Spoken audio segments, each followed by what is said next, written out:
안녕하세요. 이번 시간에는 전자쌍 반발 이론을 이해하고 분자의 구조를 찾을 수 있으면 됩니다. 여러분들이 알아야 되는 핵심 개념 2개, 분자의 구조에서 결합각도 아는 것이 중요합니다. 전자쌍 반발 이론을 하기 전에 먼저 분자의 구조를 파악해 보려고 합니다. 먼저 중심 원자에 공유 전자쌍만 있는 경우, 즉 비공유 전자쌍이 있다 없다? 없다. 비공유 전자쌍이 실제로 있는지 없는지 한번 볼까요? 루이스 구조식을 그려보면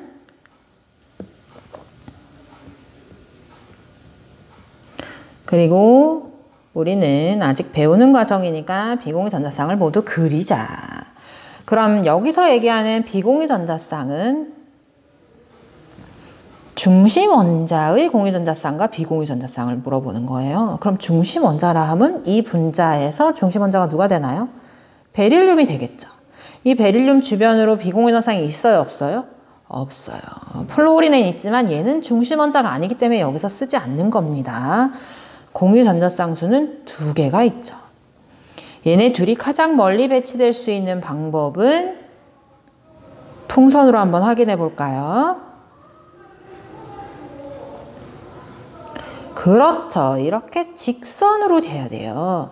직선으로 되는, 밑에 보면 가장 멀리 떨어지는 이렇게 직선이 되는 거죠. 그래서 우리가 이 구조를 직선형이라고 하고, 결합각은 밑에 나와 있죠. 중심 원자의 핵과 중심 원자와 결합한 두 원자의 핵을 연결한 중심 원자 핵과 연결된 두 원자를 연결한 선이 이루는 각도, 이게 뭐가 된다? 결합각이 된다.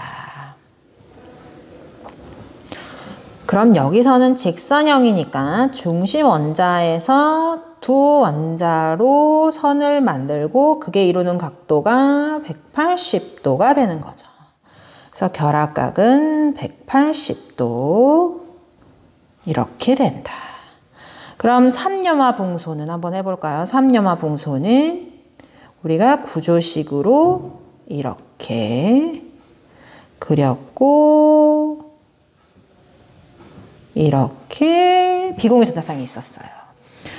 여기서 중심 원자는 어떤 건가요? 중심 원자는 붕소가 되겠죠. 붕소 주위로 비공유 전자쌍이 있어요, 없어요? 없어요. 공유 전자쌍만 3쌍 있죠. 공유 전자쌍이 어떤 거예요, 여러분? 하나, 둘, 셋. 이렇게 3쌍이 있죠. 얘는 가장 멀리 떨어질 수 있는 방법이 무엇일까? 얘네도 전자가 한가득, 여기도 전자가 한가득, 여기 모든 염소에 전자가 한가득. 얘네들이 붙어 있고 싶어 할까요? 최대한 멀리 떨어지려고 하겠죠. 최대한 멀리 떨어질 수 있는 방법은 풍선으로 확인해 보면 평면 삼각형 구조다. 평면 삼각형 구조여서 붕소가 여기 있는 거고 염소가 이렇게 있는 평면 삼각형 구조가 된다. 그래서 우리가 이걸 평면 삼각형 구조라 하고 결합각은 120도 이렇게 되는 거죠. 120도, 여기도 120도, 여기도 120도, 여기도 120도가 되겠죠. 마지막으로 메테인은 이렇게 결합하죠. 중심 원자가 탄소가 될 거고 비공유 전자쌍이 있어요, 없어요? 없어요. 공유 전자쌍은 4개가 있네요.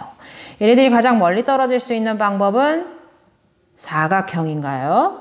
루이스 구조식처럼?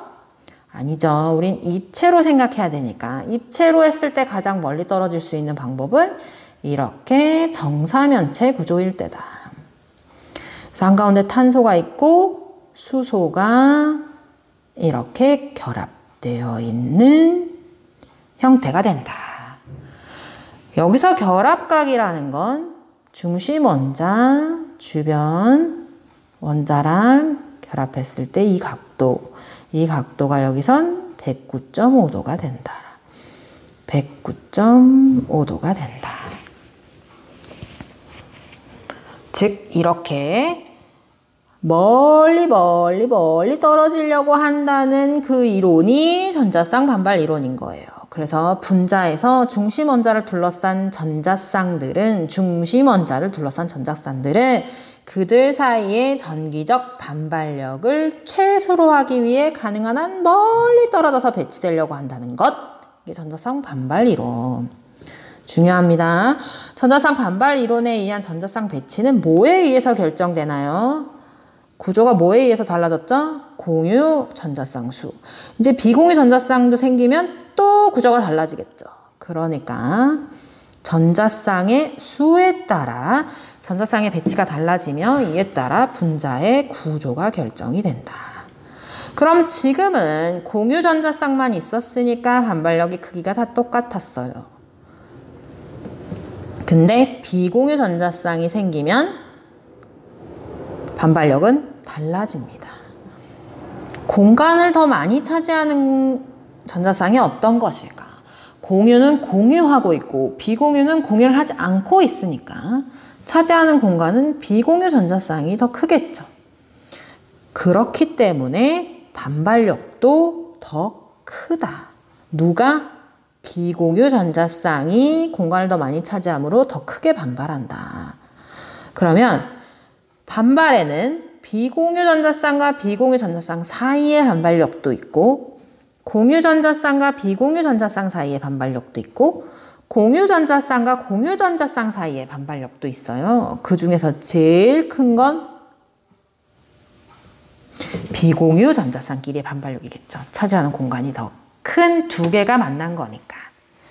그 다음에 공유 전자쌍과 비공유 전자쌍 사이의 반발력이 크고 그 다음에 공유 전자쌍과 공유 전자쌍 반발력 크기가 제일 작다.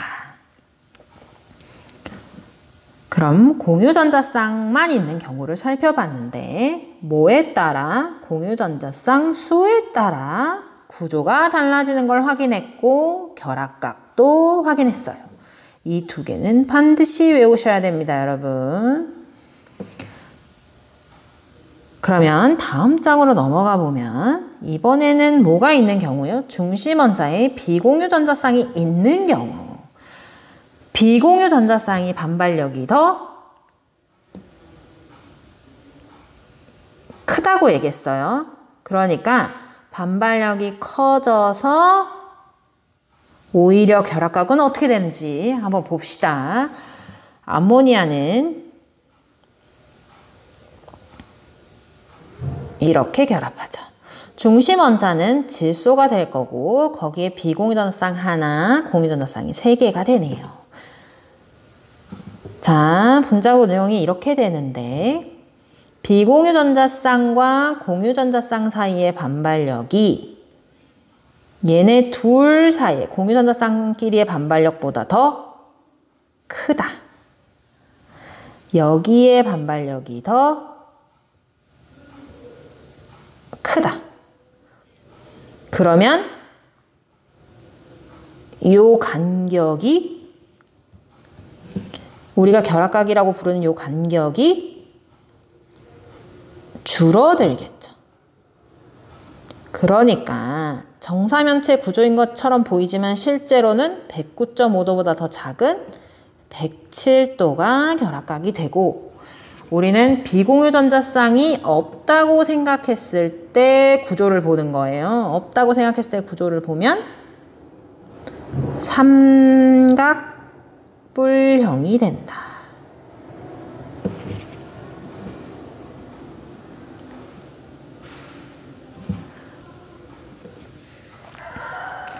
그럼 이번엔 물은 우리가 물을 그려보면 물은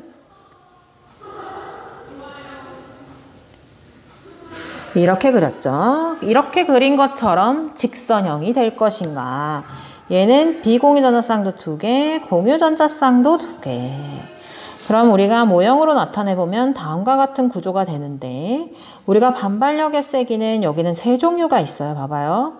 비공유 전자쌍끼리의 반발력, 비공유 전자쌍과 공유 전자쌍끼리의 반발력, 공유 전자쌍끼리의 반발력. 종류가 3가지가 있는데 이 중에 반발력 크기가 제일 큰 건 여기, 그 다음에 여기, 그 다음에 여기 순이다.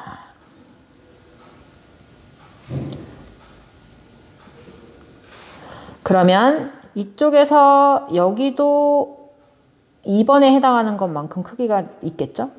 그러면 우리가 물 결합각이라고 얘기하는 이 각도가 더 줄어들겠죠. 그래서 비공유전상이 많을수록 반발력이 커져서 결합각이 커지는 거예요? 작아지는 거예요? 작아지는 거예요.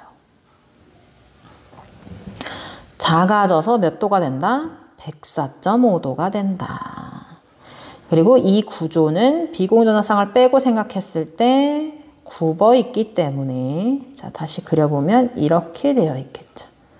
우리가 이거를 구분형이라고 한다. 비공유 전자쌍이 많아지면 많아질수록 결합각은 더 작아진다. 왜? 비공유 전자쌍끼리의 반발력이 더 커서. 이해가 되나요? 이렇게 5가지 종류가 있다. 그리고 하나 더 짚고 넘어가면 얘는 평면이고 구분형 평면이죠. 비공유전상 생각하지 않았을 때 얘는 입체고 우리가 앞으로 다시 돌아오면 얘도 평면 얘도 평면이라고 써있죠. 평면 정사면체는 입체 구조이다. 이렇게도 구분이 가능하다. 입체냐 평면이냐로도 구분이 가능하고 또 공유전자쌍만 있느냐 비공유전자쌍도 같이 있느냐로도 구분할 수 있다. 그럼 이번에는 중심원자의 다중결합, 즉 이중, 삼중결합이 있는 경우는 어떻게 구조를 따질까?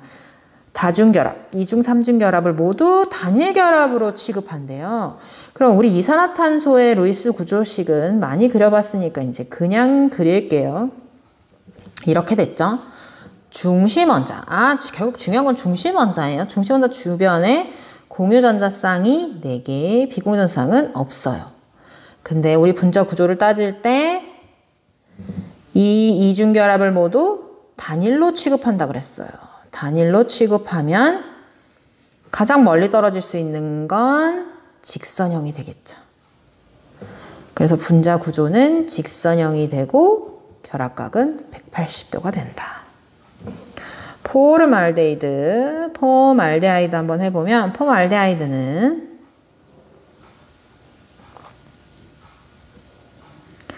이렇게 생겼죠. 구조식을 그리면 이렇게 되는데 얘는 중심원자 탄소에 공유전자쌍은 4개, 비공유전자쌍은 없어요. 근데 이중결합이 있네요. 이중결합을 어떻게 취급한다? 단일결합처럼 취급한다. 그럼 탄소 주변에 결합이 몇 개인 거예요? 하나, 둘, 3개가 되는 거죠. 그러니까 어떤 구조가 된다? 이렇게 평면 삼각형 구조가 된다. 그리고 결합각은 120도, 약 120도라고 쓰는 이유가 있어요. 여기 사이의 반발력과 여기 사이의 반발력은 달라요. 그죠? 결합된 원자가 다르니까. 그래서 약 120도라고 씁니다. 정확히 120도가 아닌 거죠. 아까 우리가 전에 배운 얘랑은 다른 거예요. 얘는 결합된 원자가 모두 같죠. 그러니까 정확히 120도가 된 거예요. 근데 얘는 여기 결합된 원자가 다르니까 정확히 120도가 되진 않지만 평면 삼각형 구조가 된다. 그러면 중심 원자가 지금은 다 1개씩이었는데 2개 이상 되는 경우는 각 중심 원자별로 분자의 구조를 결정하면 돼요. 메탄올의 루이스 구조식은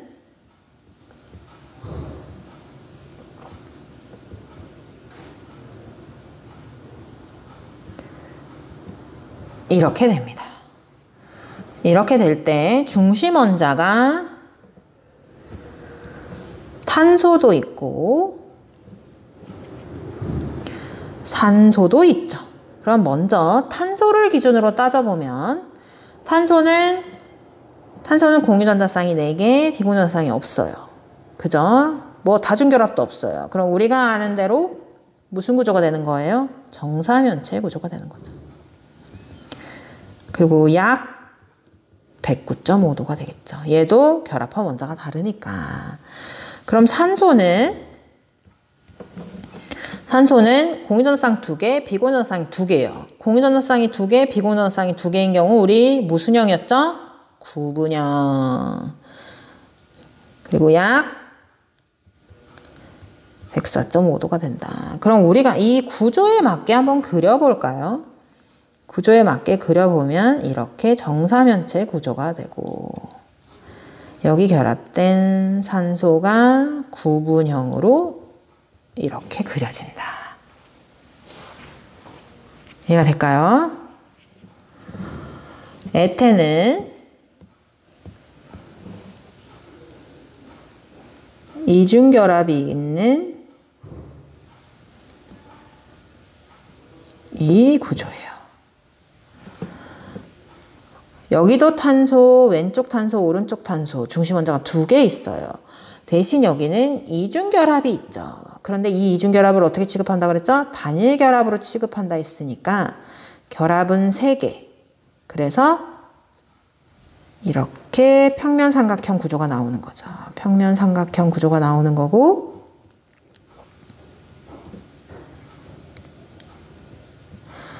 공유전자쌍은 4개, 비공유전자쌍은 0개.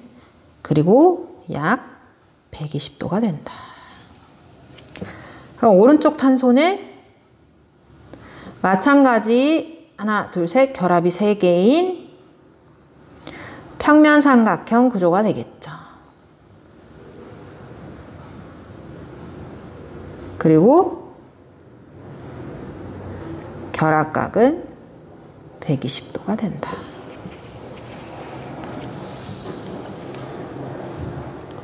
어렵나요? 그래서 사실 에테는 이렇게 그리기도 해요. 선생님은 알고 있으니까 이렇게 지금 삼각형으로 그린 거고 그냥 원래는 루이스 구조식을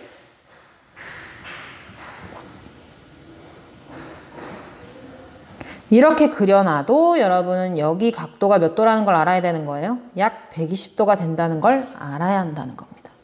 여기 결합각도 90도가 아니라 120도구나 라는 걸 이제 여러분은 찾아낼 줄 알아야 합니다.